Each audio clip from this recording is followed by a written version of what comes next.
Yang membatalkan puasa ada 9. Ada fikih praktis itu di depan, mungkin ada yang jaga. Ada 9 hal yang membatalkan puasa dan 9 orang yang boleh berbuka puasa. Kalau anda tergolong orang yang 9, nggak wajib puasa. Nanti ada setelah ini 9 hal yang membatalkan puasa. Yang pertama adalah mudah dihafal, nanti langsung cara yang menghafal pun sudah saya tata. Yang membatalkan puasa adalah yang pertama, memasukkan sesuatu ke salah satu lubang yang 5. Memasukkan sesuatu ke salah satu lubang 5, lubang mulut, lubang hidung, lubang telinga, lubang buang air kecil, lubang buang air besar. 5. 1, 2, 3, 4, 5. Baik, kita rinci satu demi satu. Memasukkan sesuatu, nanti ibu kesini semua, ibu jangan kedip, tidak usah noleh juga kesini. Ini kedip sedikit tidak paham nanti.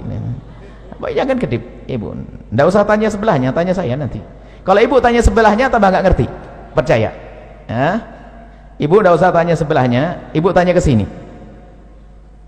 Masih ada yang bercerita di mana? Di sana tuh ada yang cerita. Ini fikih praktis, ibu jangan kelewatan sedikit pun.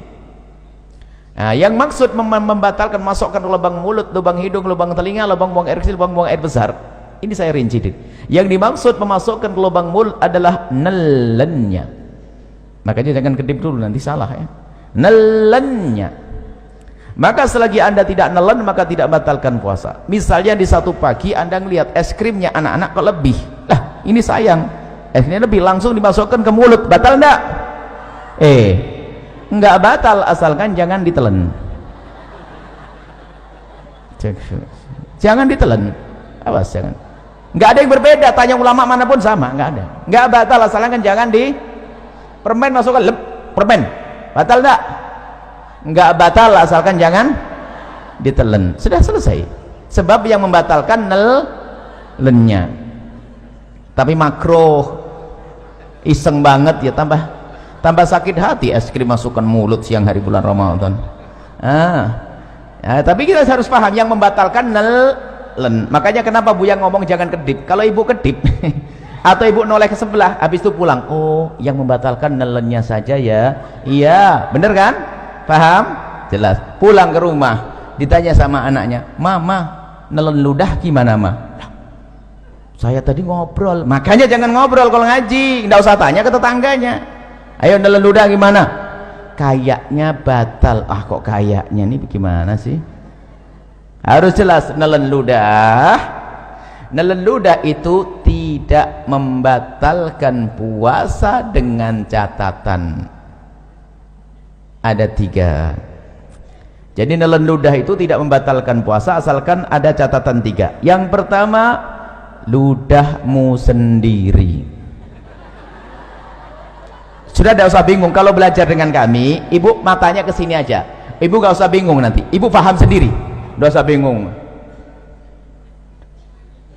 tidak usah. Saya pikir yang paling mudah itu ibu paham gampangnya.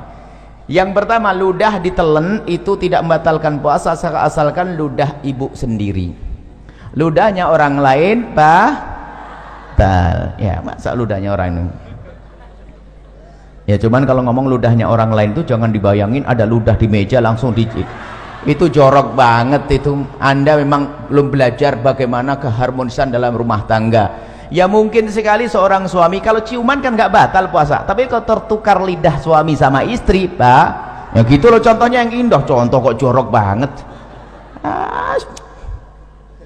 Rumah tangga model apa itu? Jadi kan tertukar ludah, batal tidak? Batal karena bukan ludahnya sendiri. Jadi kalau ludah orang lain batal. Yang kedua, ludah ditelan tidak membatalkan puasa asalkan ludah masih ada di dalam mulutnya. Tapi kalau ludah itu ibu iseng mulai pagi sampai siang dikumpulkan di gelas, sampai dapat setengah gelas, masya Allah, taruh di kulkas dingin. Setelah itu ibu minum di siang hari, batal enggak? Batal karena sudah keluar dari mulut. Kalau sampai enggak paham omongan yang begini, masuk SLB, dibuat yang gampang begini. Makanya jangan noleh-noleh, sudah saya bikin yang paling gampang. Yang ketiga, ludah itu ditelan tidak membatalkan puasa asalkan ludahnya masih asli, belum bercampur dengan yang lainnya. belum campur sama permen, belum campur sama kopi, belum campur sama es krim. Jelas?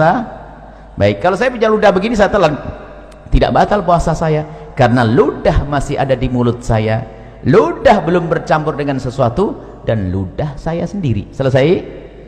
Baik, sudah jelas yang pertama, nggak usah bingung. Berarti kalau ditanya anaknya, ludah batal enggak Mi? Jelas tidak, asalkan begini. Sebab ada orang ditanya, Ustadz, nelan ludah batal enggak? Kayaknya enggak. Kayaknya enggak. Ini fikih apa itu? Nelan enggak salah itu? Kayaknya enggak. Enggak ada, harus tidak. Begitu, selesai. Kemudian setelah itu masukkan lubang hidung. Nah, masuk ke lubang hidung. Memasukkan ke lubang hidung membatalkan puasa. Langsung ada yang stres. Pengajian paling tidak enak. Kenapa Ibu? Saya punya hobi aduh, ini gimana ini? Nah, makanya kalau ngaji lanjutin, jangan ngobrol, jangan main HP. Ngaji main HP ketinggalan dengan ngobrol sama Tuhan. Nah, yang dimaksud membatalkan puasa, memasukkan sesuatu ke lubang hidung adalah jika sesuatu itu telah kita masukkan sampai kepada batas yang seandainya yang kita masukkan itu air, kita akan merasakan panasnya gerak bagian atas, ya nak? Kalau kita masukkan air panas ya bagian atas. Maka kalau kita masukkan sesuatu ke lubang atas sampai bagian atas yang panas, itulah maka batal puasa kita. Tapi kalau kita masukkan sesuatu masih lubang bawah, itu tidak membatalkan puasa. Maka kami sampaikan kepada semuanya kabar gembira bagi yang suka hobi, bahwa ternyata ngupil tidak membatalkan puasa. Selesai. Cuman jangan di depan umum, malu lah ya, ditutup lah. Selesai. Paham atau belum? Saya sambung bab wudhu dulu. Wudhu berkumur batal enggak? Ibu kumur, ya Allah, ibu ini baru Ustadznya belum pindah. Ibu kalau berkumur batal enggak? Nah, asalkan airnya jangan di gitu aja kok pusing nih, ngapain sih ngajinya bagaimana ini? Saya belum pergi. Kumur sunnah bahkan, bukan. Jadi ibu kalau bulan Ramadan tetap kumur ya, hukumnya sunnah. Coba batal enggak? Berarti omongan saya salah enggak tadi? Masukkan satu ke lubang mulut tidak batal asalkan jangan di selesai. Baru gamblang. Ada ibu yang bengong kok enggak batal masukin permen ya, kok enggak batal masukin permen ya, kok enggak batal. Makanya ngaji yang benar sekarang. Wong kumur sunnah kok. Baik, kalau kumur biarpun berpuasa. Kemudian saya kasih ilmu lagi. Kalau anda lagi berkumur di bulan Ramadan, kemudian sudah anda buang airnya, maka anda jangan ragu lagi. Biarpun ada rasa dingin-dingin itu dimaafkan. Asalkan waktu anda membuang air kumur tadi, anda buang 100%. Nggak ada yang ditahan sedikit pun.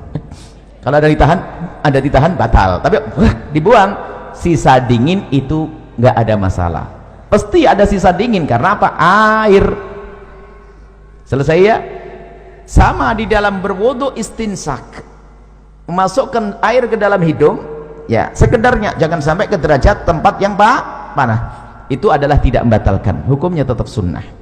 Baik, kalau masukkan untuk kumur sunnah, tapi masukkan es krim makruh, tapi sama-sama tidak batal puasa.